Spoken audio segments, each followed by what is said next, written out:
Hello, everyone. You're listening to Voices of Science, echoes from the life science experts by RX Propellant. This is a podcast series which features key figures shaping the life science ecosystems in India with a focus on the technical and infrastructural needs of the life science community, investments and environmental policies and considerations. I'm your host, Satesh Ragoo. In today's episode, we chat with Professor Pallu Reddanna, Executive President of the Federation of Asian Biotech Associations, otherwise referred to as Faba. We'll be discussing the need to promote academy industry interactions. It's wonderful to have you with us, Professor, as always. Can you share a brief summary of your extensive professional profile with us, please? Thank you, Satesh. It is really my pleasure to join the audience through your podcast. Coming from a rural village in Kadapa district, 1969 to 1990, I was in Tirupati in various having my education and then started my professional career also there. I was serving there as a assistant professor in the Department of Zoology. And during this term, I got opportunity from the Ministry of Education and Culture, Government of India, a fellowship to go anywhere in the world and then have my postdoctoral training. So with that fellowship, I spent 3 years at Penn State University and was working on biomedical research problems. After coming back, I served at university at Sri Venkateswara University until 1990, and then moved to University of Hyderabad as associate professor, then became full professor in 1998, and then I was there conducting research. My main area of research was on inflammation and cancer. As part of this, I had grants from all the funding agencies from the Government of India, and also had a chance to work in various industry-related projects. To start with, Dr. Reddy's Research Foundation. Then I worked for Dabur Research Foundation, Indian Immunologicals, Santa Biotech, and Natco Pharma, and many other industries also.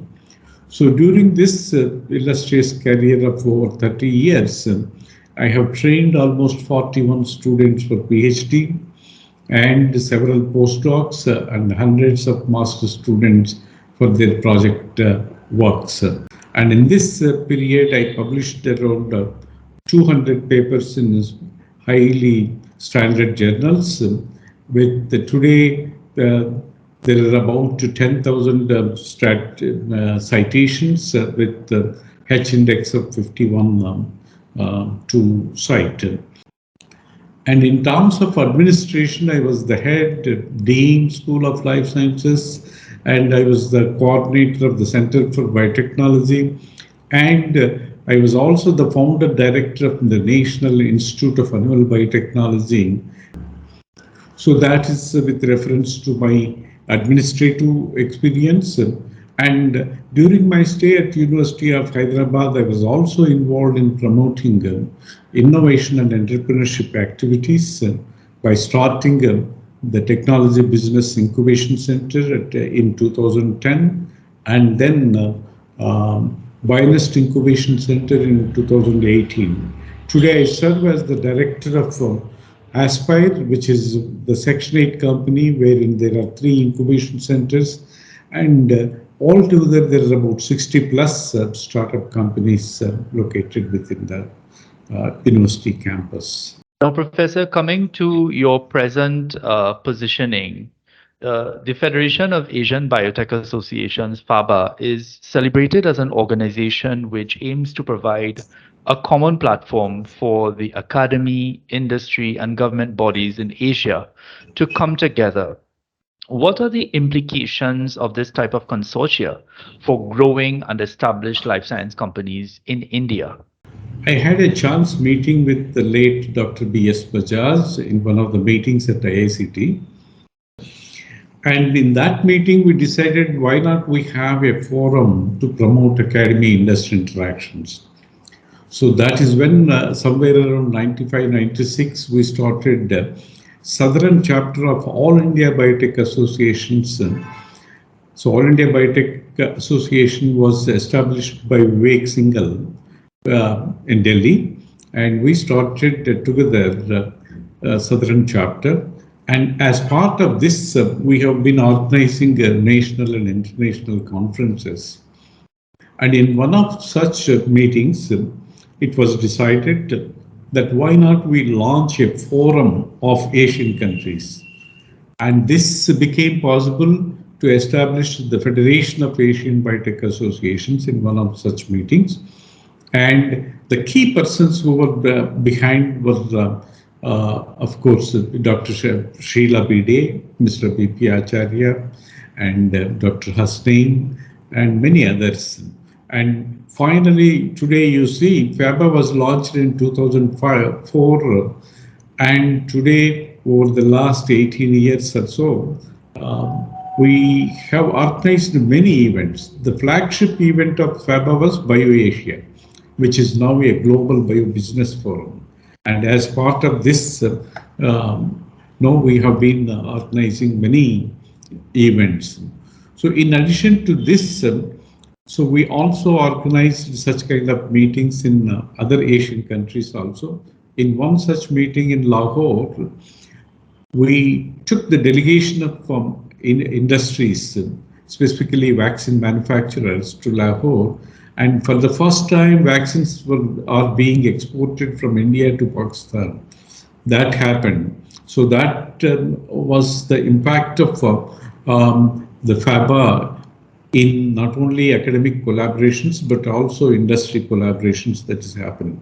Faba Entrepreneurship Division will look at promoting the startup ecosystem, and Faba Academy will promote the academy industry interactions, mainly in the skill development. And Faba overall is the one which is trying to link all Asian countries to help and interact in academy as well as industry activities.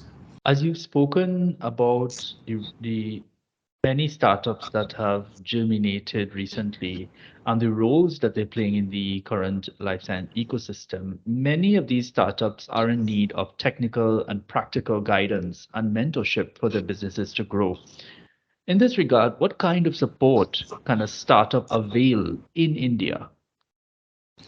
So, thanks to the initiative of the Government of India, a large number of programs were initiated. The Department of Science and Technology, through NSTEDB, established incubation centers, which are called as Technology Business Incubation Centers.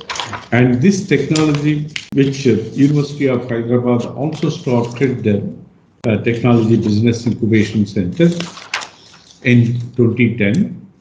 There are about 125 incubation centers under NSTEDB. And similarly, BioNEST, with the funding from the BIRAC of the government of the Department of Biotechnology, there are about 60 incubation centers around the country and supporting about 2,500 startups. And the Ministry of Electronics and Information Technology started the TIDE program, incubation centers. And under this, there are about 50 plus incubation centers supporting about 2,000 technology startups. And Atal Innovation Centers also have started the Atal Incubation Centers. And there are about 70 Atal Innovation Incubation Centers supporting about 2,800 startups. So altogether, with the support of the government of India, there are about 10,000 startups. And outside the government also, there are about 30-40 startups, 30-40,000 startups are there.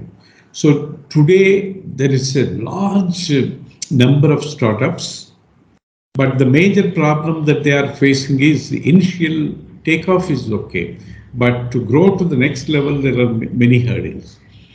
And as I said earlier, the most important is the venture financing ecosystem. that is not existing in India. So unlike in US, like you take the Boston area or the Bay Area, there is a large number of startup companies, and also from the within academic institutions, they are coming up with innovations which are being taken over by the big pharma industries or biotech industries to take it to the next level. And the venture financing system is also very mature there to support such kind of thing. In India, the gap is mainly that specifically in biology and biotechnology startups. So that is one major hurdle. Then the other one is in terms of the mentorship. Most of these startups are started by the scientists or the students with their expertise in the technical side. But in terms of the business development, in terms of the marketing, in terms of the financial requirements, so usually that is not existing for the startups. And that is where the incubation centers, some of them are providing that in the form of the mentorships.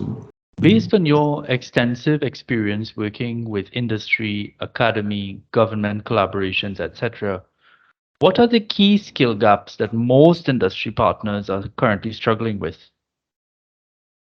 See, the pharma industry, the healthcare industry is rapidly moving from small molecule to large molecule.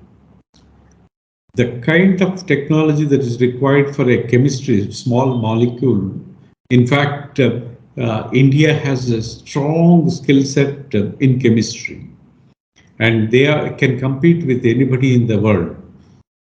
And now the industry is moving from small molecule to large molecules, that is biologics. And now all of a sudden the skill set that is required for biologics is totally different from that of the small molecule. The characterization of a protein molecule or antibody molecule, the expertise that is required, the skill set is required is totally different. And that is where the major, in terms of the purification and analytical characterization of biologics, and in terms of the uh, kind of clinical trials that have to be conducted with the biologics are totally different. And that is where I think the skill set is required. Now, it is not stopping from there, small molecule to large molecule, and then now we are moving to cell-based therapies. And there, the kind of skill set that is required for cell-based therapies are totally different. You need animal cell culture kind of thing, and then you need also the animal models that are required in order to test it, and then go to human subjects. So those the skill set for the cell-based therapies are totally different. And now we are talking about personalized medicine. And personalized medicine, so earlier concept was one medicine for all. From that, now because of the genomics and proteomics kind of thing, today you can sequence your entire genome with $1,000 or less than that. And with that, you can predict whether a particular drug will work on you, whether it is suitable or not suitable, and what is the side effects of such kind of drugs basing on your genome characteristics. So these are the things that we can analyze now with the genomics. So it is no longer that one medicine to all will suit, but it has to be, very soon we will be moving into personalized medicine. And that is where the skill set that is required is totally different in terms of the genomics, proteomics, metabolomics, and data science. All these kind of expertise is required. So it is rapidly changing from time to time, and our industry and our academic institutions should gear up for these developments that are taking place. Would you like to share a notable success story where both the industry and academic partner benefited from a well defined collaboration? Let me cite that the mRNA vaccine that was developed no, during COVID time. So the invention has come from the academic institution, which was taken up by big pharma companies, and it has led to the addressing the problem in the society. And in India also, during COVID time, a number of developments have come up, starting from the testing kits, tracking apps, ventilators to vaccine development, and from many of the R&D institutions have played a role in helping the industry to come up. To give an example like that, all vaccine companies, all vaccine manufacturers requires a particular enzyme to make the sample free from DNAs. DNAs was being imported at that time. Then immediately some of them, including one of a couple of our startups, have developed such kind of enzymes and supplied to the vaccine manufacturers. And as a result, they could so no use the indigenously developed enzyme the thing. So, but success of these academy industry interactions depend mainly on the innovation, the risk-taking ability of our big pharma or biotech companies. If they are not at all willing to take the risk to come up with innovative product, then any innovation that is coming up from academic institutions will remain in the form of publications. It will not see the light, the things. So today, if we see the Global Innovation Index in 2020, India is 45th in ranking, very close to Pakistan, 46th. So that is mainly we are still in generics, biosimilars, and then providing services in IT industry, but we are not coming forward to take up any kind of innovative discoveries. Unless we venture into that, the academy industry interactions will not be very successful. But government is coming up with the various programs to promote academy industry interactions.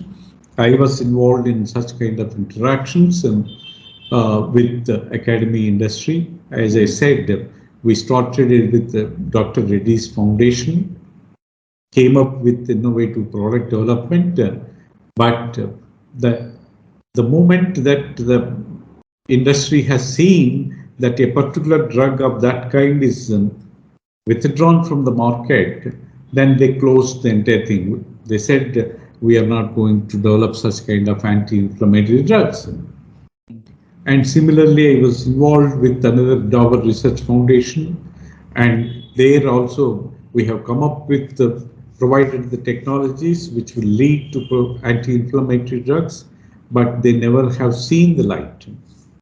So similarly, for the NATCO Pharma, we have done anti-cancer drug, mainly chronic myeloid leukemia, and that is one of the successful, at least the drug, whatever that we have done for the NATCO Pharma, it has completed phase 3 clinical trials also, and they are, this is by what you call intravenous injections, and they are now planning to come up with oral formulation to make it much more useful. So there are certain examples, but the readiness of Indian companies' mindset to take innovations also will lead to more and more successful examples. But the path is being laid, and very soon probably we will see. Professor Reddanna, I sincerely thank you for joining us and sharing your great insights on the importance of promoting academy industry interactions within the life science domain. And thank you for listening, everyone. To know more about today's episode, please check out our description below or visit our website www.rxpropellant.in.